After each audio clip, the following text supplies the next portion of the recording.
നമസ്കാരം. പ്രാദേശിക വാർത്തകൾ. ഈ വാർത്തകൾ നിങ്ങൾക്കായി അവതരിപ്പിക്കുന്നത് marvel agencies Thrissur road, Irinjalakuda. ഇരിഞ്ഞാലക്കുടയിലെ സമ്പൂർണ്ണ digital hub moment super shopping ഡാന ഇരിഞ്ഞാലക്കുട. നഗരസഭാ പ്രദേശത്തെ തെരുവുനായ പ്രശ്നം പരിഹരിക്കുന്നതിന് ഡോഗ് ഷെൽട്ടർ നിർമ്മാണത്തിനായി കണ്ടെത്തിയ സ്ഥലത്തിന് മുനിസിപ്പൽ കൗൺസിൽ യോഗത്തിന്റെ അംഗീകാരം. നഗരസഭയിലെ 1-ാം വാർഡിൽ മൂർക്കനാടാണ് ഡോഗ് ഷെൽട്ടർ സ്ഥാപിക്കുന്നതിന് 40 സെന്റ് സ്ഥലം കണ്ടെത്തിയിട്ടുള്ളത്. പ്രതിമാസം 10,000 രൂപ വാടകയ്ക്ക് 5 വർഷത്തേക്ക് നൽകാനാണ് സ്ഥലമുടമ തയ്യാറായിട്ടുള്ളത്. ഇത് സംബന്ധിച്ച കരാറിനാണ് മുനിസിപ്പൽ കൗൺസിൽ യോഗം അംഗീകാരം നൽകിയത്. ഡോഗ് ഷെൽട്ടർ അനിവാര്യമാണെന്നും എന്നാൽ കണ്ടെത്തിയിട്ടുള്ള സ്ഥലത്ത് വെള്ളക്കെട്ടിന് സാധ്യതയുള്ള സ്ഥലമാണെന്ന ആശങ്ക LDF അംഗങ്ങൾ ചൂണ്ടിക്കാട്ടി. എന്നാൽ താൻ സ്ഥലം നേരിട്ട് സന്ദർശിച്ചതാണെന്നും വെള്ളക്കെട്ടിന് യാതൊരു സാധ്യതയുമില്ലാത്ത സ്ഥലമാണെന്നും മുനിസിപ്പൽ ചെയർമാൻ MP ജാക്സൺ യോഗത്തെ അറിയിച്ചു. നാടക മത്സരത്തിന് മുനിസിപ്പൽ ടൗൺ ഹാൾ സൗജന്യ നിരക്കിൽ അനുവദിക്കുന്നതിൽ BJP അംഗങ്ങൾ വിയോജിപ്പ് രേഖപ്പെടുത്തി. കലാ സാംസ്കാരിക പ്രവർത്തനങ്ങൾക്കായാലും മിനിമം വാടക ഈടാക്കണമെന്നും BJP parliamentary party leader TK Shaju ആവശ്യപ്പെട്ടു.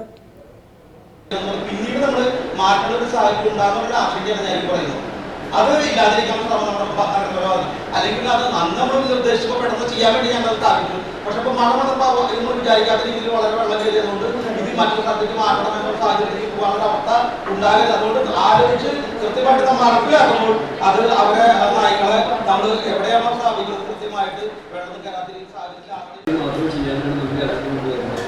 അതിന് കൃത്യമായിട്ട് എന്ത് ഏൽക്കുന്നതെന്ന് ആശങ്കയും ചെയ്യാം. പിന്നെ സൂര്യ തലമാറ്റാനായിട്ട് നമുക്ക് ജസ്റ്റ് അവരോട് പിടിച്ചിട്ടില്ല.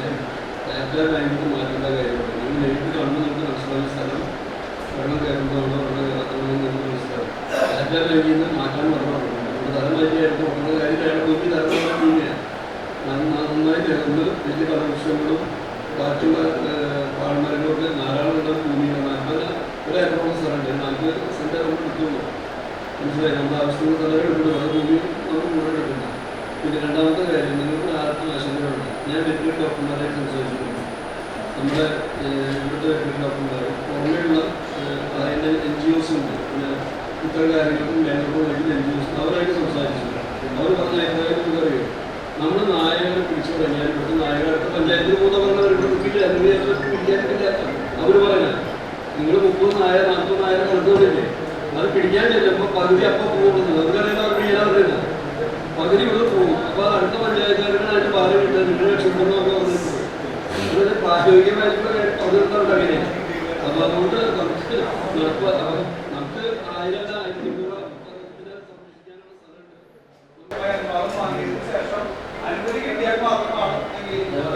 1500 ആശങ്കപ്പെട്ട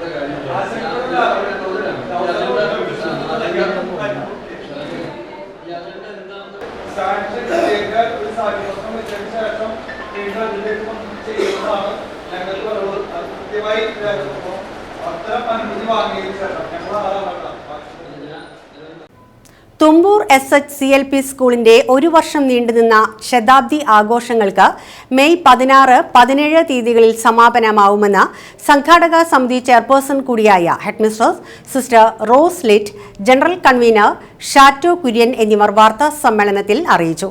16-ന് ശനിയാഴ്ച വൈകിട്ട് 3-ന് ഫാദർ സിബു കള്ളാപ്പറമ്പിലിന്റെ നേതൃത്വത്തിൽ കൃതജ്ഞതാ ബലി നടക്കും. തുടർന്ന് 4:45-ന് ഘോഷയാത്ര, വൈകിട്ട് 5-ന് ചേരുന്ന പൊതുസമ്മേളനം നിയുക്ത MLA അഡ്വക്കേറ്റ് തോമസ് ഉണ്ണിയാടൻ ഉദ്ഘാടനം ചെയ്യും. Holy family congregation superior general sister doctor Annie Kuriakose ചടങ്ങിൽ അധ്യക്ഷത വഹിക്കും. ചടങ്ങിൽ മുൻ അധ്യാപകരെയും അനധ്യാപകരെയും ആദരിക്കും. സമ്മേളനാനന്തരം വിവിധ കലാപരിപാടികൾ അരങ്ങേറും. മെയ് 17-ന് വൈകിട്ട് 4:30-ന് പൂർവ്വ വിദ്യാർത്ഥി സംഗമം നടക്കും. തുടർന്ന് ചേരുന്ന സമാപന സമ്മേളനം രൂപത ബിഷപ്പ് മാർ പോളി കണ്ണൂക്കാടൻ ഉദ്ഘാടനം ചെയ്യും. ചലച്ചിത്ര താരം കൈലേഷ് ചടങ്ങിൽ മുഖ്യാതിഥിയായിരിക്കും. ശതാബ്ദി ആഘോഷങ്ങളുടെ ഭാഗമായി നടത്തുന്ന ഡയാലിസിസ് പദ്ധതി പാവനാത്മ provincial superior sister doctor Treesa Joseph ഉദ്ഘാടനം ചെയ്യും. പൂർവ്വ വിദ്യാർത്ഥി സംഘടനാ president RK Jayarajan, PTA president Aljo Jose, സംഘാടക സമിതി വൈസ് ചെയർമാൻ മുകുന്ദൻ ചറാട്ട് എന്നിവരും വാർത്താ സമ്മേളനത്തിൽ സംബന്ധിച്ചിരുന്നു.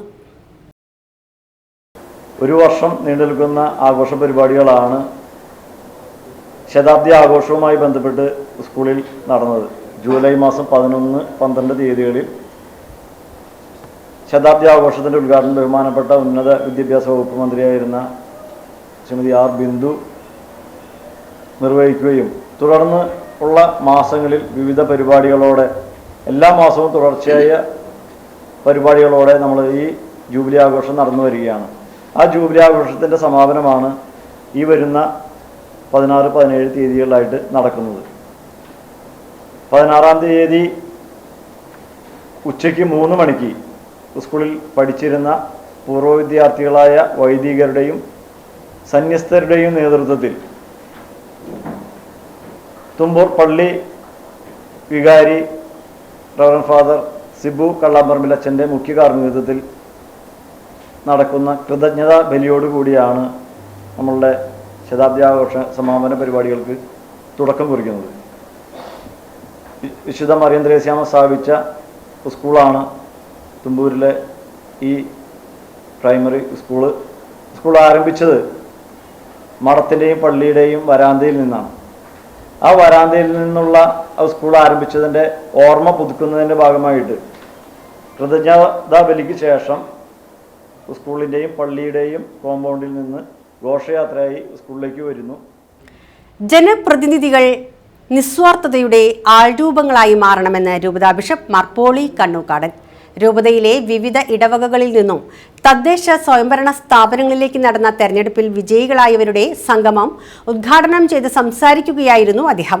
രൂപതാ ഭവനത്തിൽ നടന്ന സംഗമത്തിൽ വികാരി ജനറൽമാരായ monsignor Andrew Alappat, monsignor Jose Maliyakkal, monsignor Wilson Eerathara, Christian minority rights forum director father doctor Jiju Vagapparambil, associate director father Jibin Naythadan എന്നിവർ പങ്കെടുത്തു. CITU ടൗൺ കോർഡിനേഷൻ കമ്മിറ്റിയുടെ നേതൃത്വത്തിൽ സംഘടിപ്പിച്ച നോയിഡ തൊഴിലാളി സമര ഐക്യദാർഢ്യ സദസ്സ് ആൽത്തറയ്ക്കൽ CITU സംസ്ഥാന കമ്മിറ്റി അംഗം ഉല്ലാസ് കളക്കാട്ട് ഉദ്ഘാടനം ചെയ്തു. ജോളി അധ്യക്ഷത വഹിച്ച യോഗത്തിൽ CY ബെന്നി, KM രാജേഷ്, അശോകൻ എന്നിവർ പ്രസംഗിച്ചു. തൊഴിലാളികളെ ദ്രോഹിക്കുന്ന രീതിയിലുള്ള ലേബർ കോഡ് ഇന്ന് പ്രാബല്യത്തിൽ വന്നു കഴിഞ്ഞിരിക്കുകയാണ്. തൊഴിലാളികളുടെ ക്ഷേമത്തിന് എന്ന് പറയുന്ന നരേന്ദ്രമോദി സർക്കാർ യഥാർത്ഥത്തിൽ തൊഴിലാളികളെ ദ്രോഹിച്ചുകൊണ്ട് രാജ്യത്തെ വിദേശ സ്വദേശ കുത്തകകൾക്ക് തീരെഴുതി കൊടുക്കുന്ന നിലപാടിന്റെ ഭാഗമായി അവർക്ക് കൂടുതൽ ലാഭം കൊയ്യുന്നതിനു വേണ്ടി തൊഴിലാളികളെ ദ്രോഹിച്ചുകൊണ്ട് കുത്തകളുടെ താല്പര്യം സംരക്ഷിക്കുന്ന രീതിയിലുള്ള ഒരു നടപടിയായി ഇതിനകം തന്നെ മാറിക്കഴിഞ്ഞിരിക്കുകയാണ്. നമുക്ക് അറിയാവുന്നതുപോലെ നോയിഡയിൽ UP-യിൽ BJP ഭരിക്കുന്ന സർക്കാരാണ് നിലവിലുള്ളത്.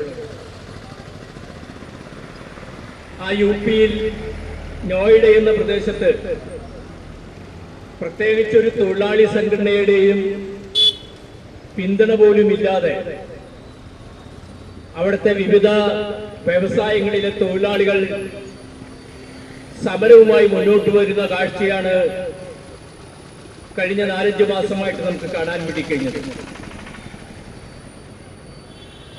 ലേബർ കോഡ് നിലവിൽ വന്നതിന് ശേഷം രാജ്യം ഭരിക്കുന്ന BJP സർക്കാരുകളും കോൺഗ്രസ് ഭരിക്കുന്ന സംസ്ഥാന സർക്കാരുകളും രാജാവിനേക്കാളും വലിയ താല്പര്യത്തോടുകൂടി നമ്മുടെ സംസ്ഥാനത്തിന്റെ അകത്ത് ലേബർ കോഡ് പ്രാബല്യത്തിൽ വരുന്നതിന് മുമ്പ് തന്നെ നടപ്പിലാക്കുവാൻ വലിയ പരിശ്രമമാണ് ഉണ്ടായത്. ഇതോടെ വാർത്തകൾ കഴിഞ്ഞു. നമസ്കാരം.